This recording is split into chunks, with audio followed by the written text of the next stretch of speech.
Hey, Dana. Hi, everyone. Welcome to Hypnosis. And beyond. Today we have Brian Wood. He's a transformational success coach, global speaker, and trainer. Hey, Brian, thanks for joining us. It is a pleasure to be here, Dana and Jennifer. Thank you. Wonderful. Well, please share with us what brought you to being a guest today on Hypnosis and Beyond. So I'll probably say dumb luck, and I slipped right through the cracks of your security system. But I have been fascinated as a coach. I'm fascinated with an edge that people come up with. And so hypnosis, I don't know a ton about it, but I just gravitated towards the great things that you're doing. I love supporting greatness, and it seems like you, Dana, and Jennifer are in the same place, supporting greatness, and so I'm thrilled to be here. Wonderful. Well, share with us some of the steps in your greatness journey, this search for greatness. So for me, it was a former hack athlete, college 100 years ago, actually back in the '80s, and then I went into the corporate world, and so I would say that the corporate journey was fantastic, and it was also more transactional than I would have liked. So I kind of stumbled into coaching, and I don't know what your journey looked like. For me, it really was just kind of dumb luck. And when I landed in the space, and I was able to support people that wanted to do some great things connected to impact, whether it was athletically or leadership or life or business. It just felt like, wow, this is what I'm supposed to be doing. Sometimes when you identify the things that you recognize as, I don't want to do this, I don't know what I want to be when I grow up, but it ain't this, that can be almost as powerful as landing in a place where it just feels right, and this is kind of what I was designed to do. So that's a little bit about me. And what lens do you do coaching through? Did you study in a certain technique or? So what I have learned, what I've found and discovered is that nothing happens until there is some trust and there's some rapport that's established. So I work in a lot of different areas, again, from athletes and former athletes to healthcare to everything under the sun. But it seems like that's the common denominator. I don't have the certification in hypnosis and some other things. I am certified as a professional coach, PCC, through the International Coaching Federation. But the majority of my world is connected to driving results, building trust, rapport, chemistry, safety, and then not operating in a place where, hey, this is just great to talk and it feels good, more about driving results. So the results for me is identifying and trying to understand the things that are most important to the client I'm working with, and then take small steps towards getting to that finish line. And what I've also learned in the world of coaching, from the world of coaching, is there's never a finish line. We're designed to constantly get a little bit better every single day. And so that's the goal, and that's what I try to support, and that's how I try and support greatness. Love it. And I love how you're describing the chunking down and approaching it that way. So, do you tend to work with people for one goal, or does it start with one thing and then, oh, gee, I want these other results too? It is That's such a great question, Dana. And most people show up with an idea. This is what I want. I think through conversations and discussion and some exercises, it may be something entirely different. So a common maybe wish is that I just wish I had a bag of money. And people want that bag of money, and then you dig deeper into, okay, well, what does that truly represent? What now that you've got this bag of money, What are you going to do with it? And then it ends up being something entirely different. It could be freedom, it could be travel, it could be adventure, it could be 100 different things. But if we stop and we don't dig into the why behind the initial thought of this is what I want, the goal, then often we don't get to where we really need to go. Yeah. Love it. Okay, wonderful. Well, so then do you find yourself working in that executive, the corporate sort of world, or more with athletes, or maybe a little of both, or? A little of both, and my world is all connected through referrals. And so currently, it kind of goes back and forth. And currently, it's probably 75-25 in the corporate space. And so it really varies, but that's currently what it looks like, Dana. Yeah, that makes sense. So do you have a favorite coaching technique that you might be willing to share, or do you have like a something you find yourself gravitating towards that? Yeah. Um, Really good questions. I feel like you're hypnotizing me now, so I'm not sure exactly where this is going. I'll say this. I remember hearing years ago about values. When we figure out and explore our values, there's a great question. And the question is, if you were not getting, no one were paying you any attention, no one were paying you any money, what would you do? And that can be kind of a revealing exercise. So combining that with there's a card deck that I use that's just it brings us back to when we were children and exploring and imagination. And ultimately, you've got to pick a handful of pictures.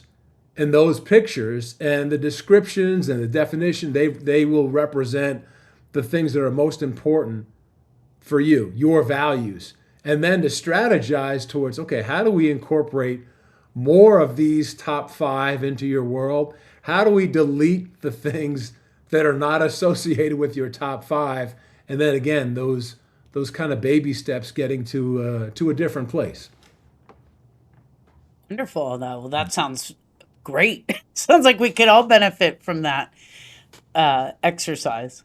So simple and yeah, but it's powerful and it meant a lot to me when I went through it. So I try and share the wealth.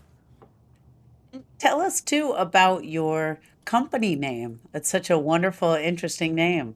Thank you. So it's Mars coaching. And so most people gravitate towards men are from Mars, women are from Venus. It's actually a an acronym. So Myrtle Avenue is the street. I have so many amazing memories. That's where I grew up. My two sisters and my awesome parents back in New Jersey. It was Myrtle Avenue. So I changed that to Myrtle Wood to throw in the family name. So it's Myrtle Wood, athlete representation, and success coaching.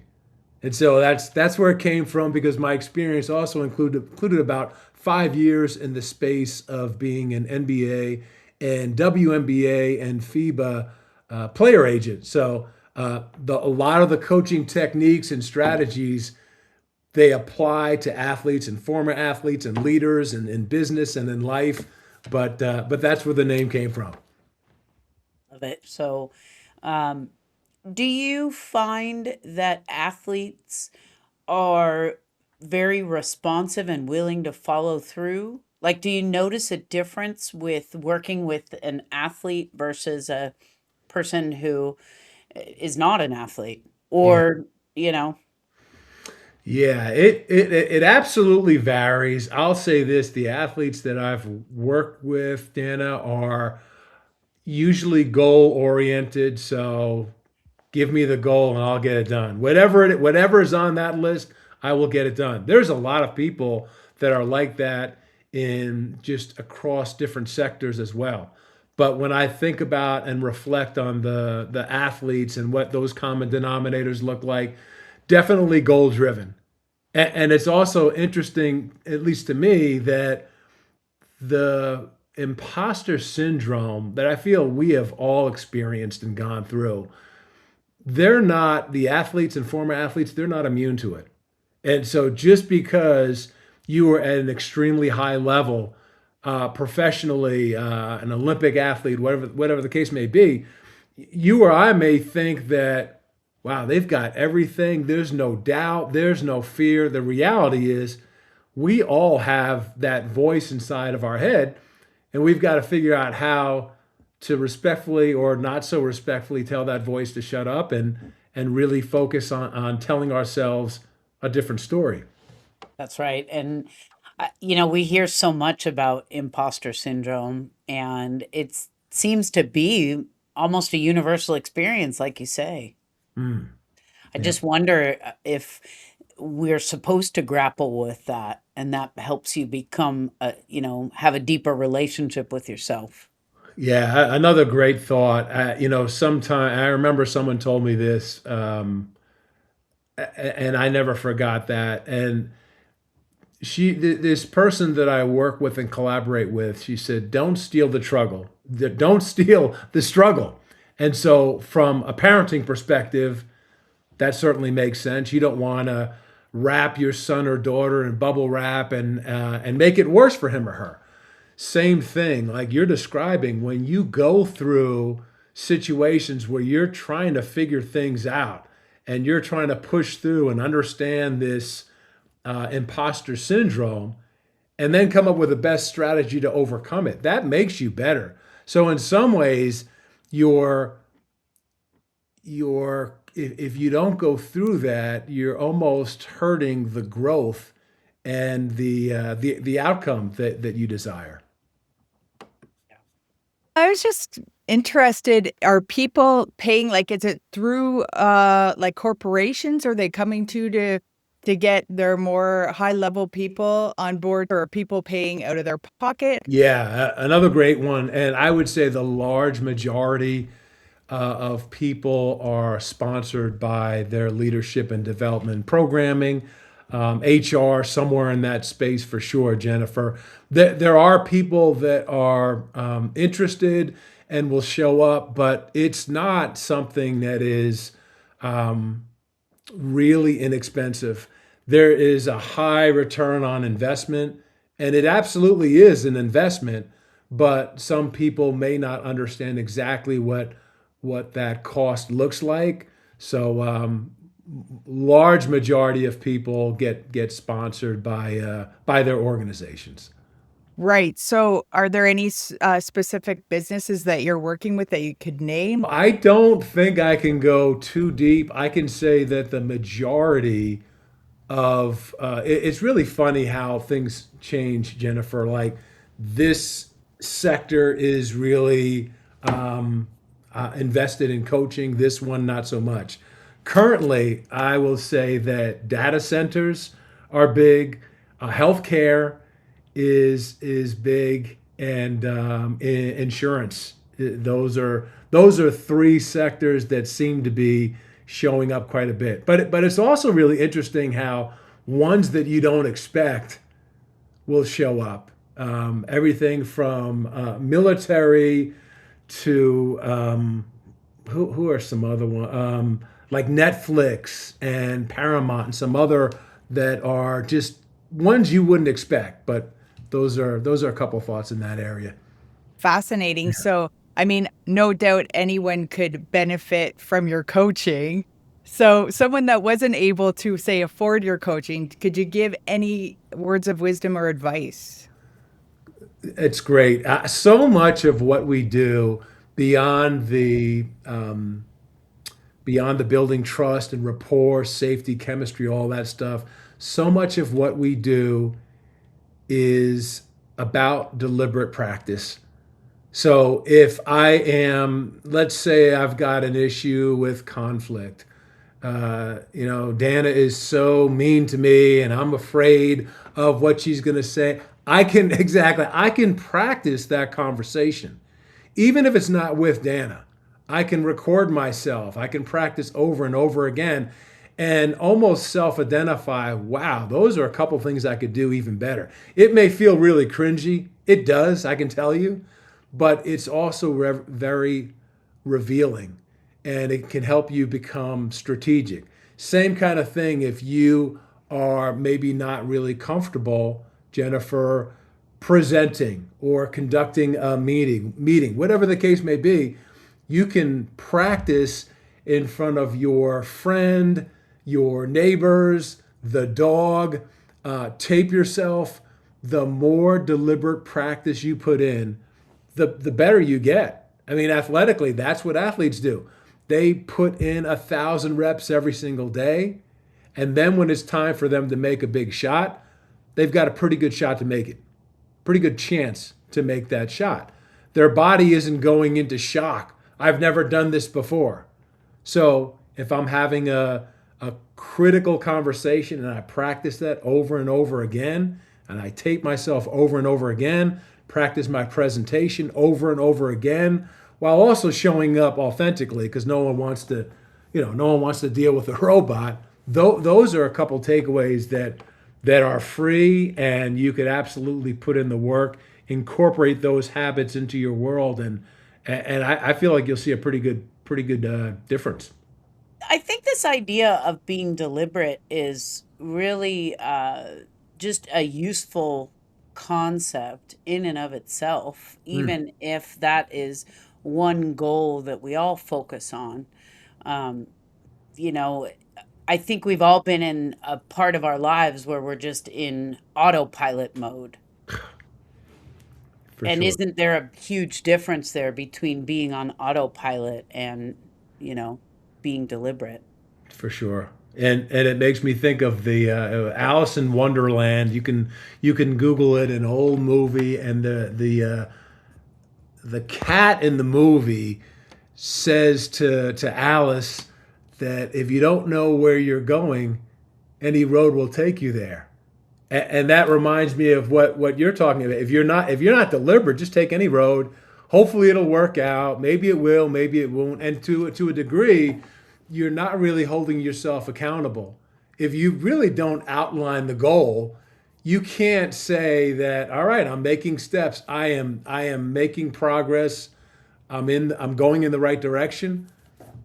You can't really say that. You can't say, well, I don't know where I'm going. And so in some ways I think there's accountability with being intentional, and it also helps you recognize the things that you've done that are good. Keep doing those, keep incorporating more of those habits into the game plan.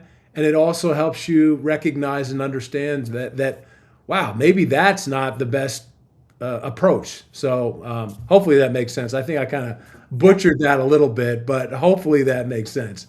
I'm just wondering, I had somebody helping me with my business before, and I was like, I actually was more interested in his habits than really looking over my business, because I realized this person was like a multi-millionaire, and I was Mm, thinking like, how do you conduct your life? Like, what are some key things? And he was just like, that's just strange. But so I'm gonna ask you, yeah, what is like a high level person doing in the morning?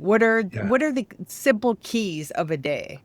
yeah. That's not that's a good question, and I'll say this: regardless of who you are, what you do, what your business is, it seems like there's a handful of strategies and habits. And one, I think so. I found when I am at my best, I get up really early, and I make sure there's always room for one more cup of coffee. So I start out with coffee, with prayer. I haven't figured out meditation yet.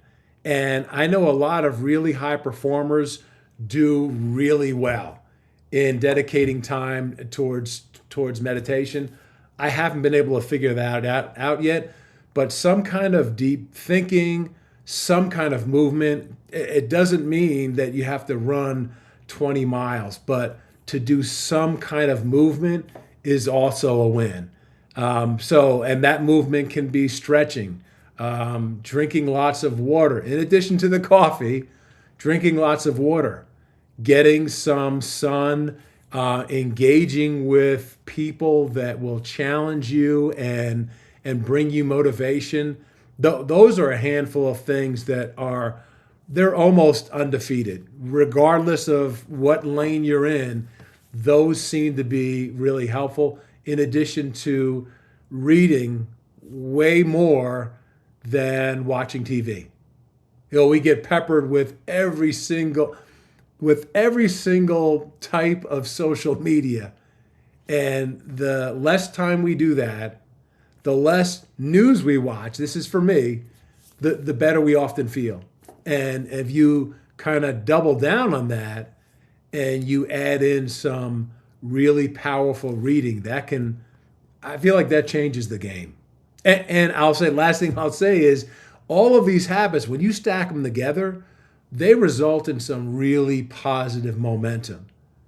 Just like too much TV, too much social media, not enough movement, not enough water, all of that stuff works in a negative momentum approach. Wonderful. Well, that brings us to our next segment, which is our silly subconscious question. And our question for you today, Brian, is if your laugh had a color, what would it be?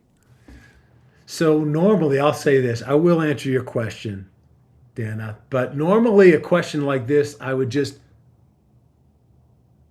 fake like I'm frozen, so I don't have to answer the question. But I have too much respect for you to do that. So the color of my laugh, I would say that my laugh, and I get this from my dad. It's very hearty. So when I think of hearty, I think of maybe earthy. So I'd say maybe kind of like a brown green kind of a color might be my hearty laugh. I like it. I like it. That's almost like the color behind you. Almost, yeah, that's right. Background there. So beyond what we've spoken of today, can you leave us with some parting wisdom for our audience? I don't know what your listeners' passions are, and it could be really the simplest thing to something grand. I love coffee. That's a small thing. I love travel, like all over the globe. I just love it. It goes back to that your values and the things that are most important to you, and taking small steps towards pursuing that. And so, Jennifer, I'd say like thinking through what are the things that really bring you joy, and not that you have to change your entire world overnight, but you can take baby steps and incorporate small habits towards that end game. If it's learning another language, if it's learning a musical instrument, whatever it is that you're passionate about and the things that bring you joy, as opposed to, and you both mentioned this, just going through the motions and kind of doing what everyone says you should be doing. And I feel like if we go after the things we're most passionate about, that brings us a ton of joy in life, and also meaning and impact, enabling us to drive change and help others to achieve their greatness. Awesome. Well, thank you so much for being here today. Well, you're very positive and you shared a lot of tips, and we just really appreciate you spending your time with us, and we hope you'll come back soon. Sounds great. I really appreciate both of you and the work that you do, and thank you. Keep Thank you. making plays, keep doing really good things, and keep doing good stuff. Wonderful. And with that, Jennifer, what do we always say? Peace out. Peace out. Thank you.